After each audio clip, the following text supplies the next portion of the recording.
Hari ini saya masak biryani lagi karena sedang ada daging kurban yang masih belum dimasak kan. Nah, ini saya pakai bumbu merek Shan, ini selalu pakai ini karena dulu pernah pakai merek lain kayak bumbunya kurang nendang, tapi mungkin ada merek lain-lain lagi yang lebih enak, nggak tahu ya. Nah, ini dia bahannya. Daging 1 kilo, dicampur tulang boleh, ayam juga boleh, nggak mesti daging ya.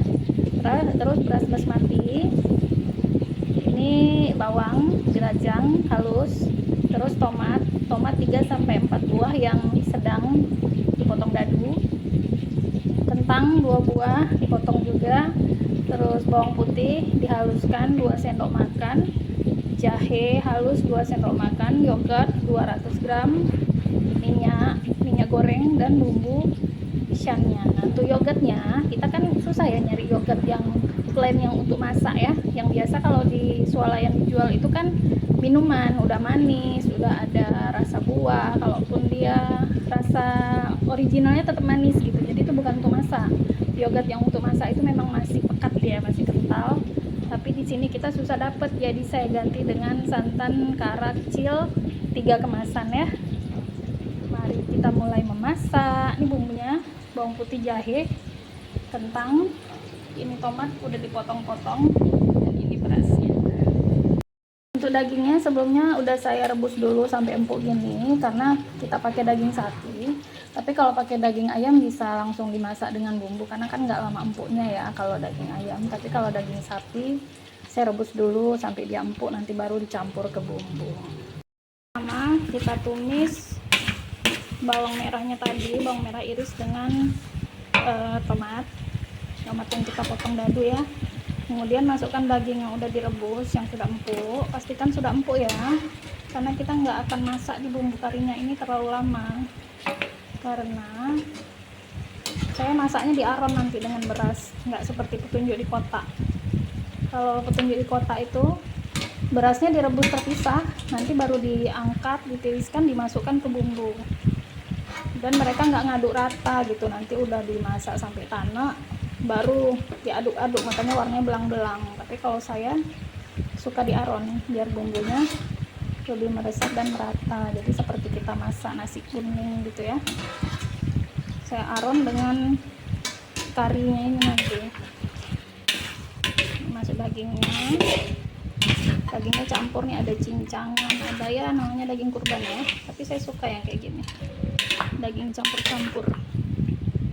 Oke, terus masuk bawang putih dan jahe yang sudah dihaluskan. Dia takarannya itu 2 sendok makan posisi kering ya. Ini agak banyak karena kan saya blender, jadi dia ada air-airnya. Terus bumbu Shannya tadi, ini yang dalam kotak udah saya buka. Jadi kita nggak perlu lagi ngasih kapulaga dan bumbu aromatik lain karena dia cukup, aromanya sudah cukup strong dengan bumbu yang ada di dalam kemasan. Ini santan kemasan, santan kemasannya kurang 1, nanti saya tambah ya belakangan. Dan kentang ini kita masak dulu sebentar, sekitar 10 menit supaya bumbunya meresap dalam daging. Nanti baru kita kasih air.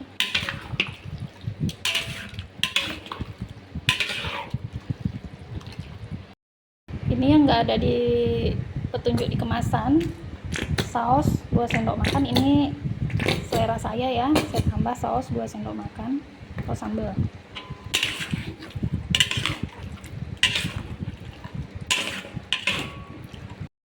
Ini saya masukkan air rebusan sapi tadi sedikit aja dulu ya, terus takutnya kalau kebanyakan air nanti berasnya terlalu kembang. Nah, ini baru kita masukkan basmatinya. Basmati ini beras, berasnya ya. Ini kita aron. Ini saya rasa kurang airnya ya, dia nggak tenggelam, jadi kita bikin sampai berasnya agak tenggelam, karena saya nggak suka nasi keras, saya suka nasi kok empuk gitu kalau dimakan. Nah, ini kita aron sampai bumbunya meresap.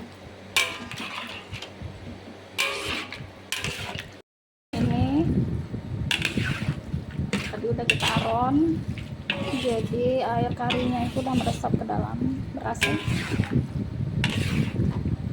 sampai dia benar-benar meresap, biar nanti nggak ngalir ke bawah kukusan. Jadi kita harus pastiin sampai benar-benar meresap. Sayang kan kalau bumbunya kebuang kan. Nah ini berasnya 1 kilo. Dia kalau sudah selesai dikukus nanti hasilnya seperti beras kita, beras lokal 1,5 kilo, 1,5 kilo gitu. Jadi hasilnya akan lebih banyak ya. Terus untuk seasoning, di dalam bumbunya itu memang sudah ada garamnya, udah ada dan lain-lain. Nanti dicicip aja kalau ada yang kurang, apakah garam, apakah pengen pakai penyedap, itu boleh ditambah sendiri ya. Ini tinggal kita masukkan kukusan, kasih topping, jadi deh. Oke, ini posisi udah di dalam kukusan ya, hampir penuh kukusannya. Nah, ini kita kasih topping bawang bombay iris. Kenapa bawang bombaynya enggak dimasak sekalian tadi? Karena bawang bombay ini kalau diaduk-aduk, dimasak lama dia hancur, jadinya kan nggak cantik ya, menghilanglah dia gitu.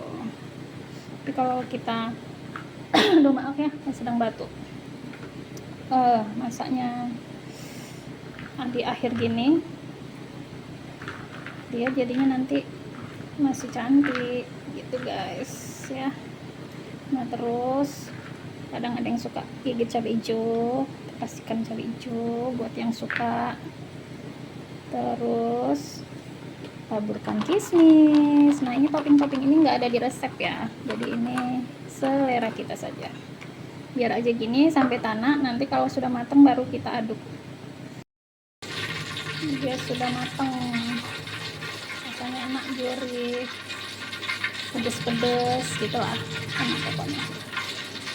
Selamat mencoba. Untuk bumbu dan berasnya bisa beli di toko-toko terdekat ya, di online juga ada.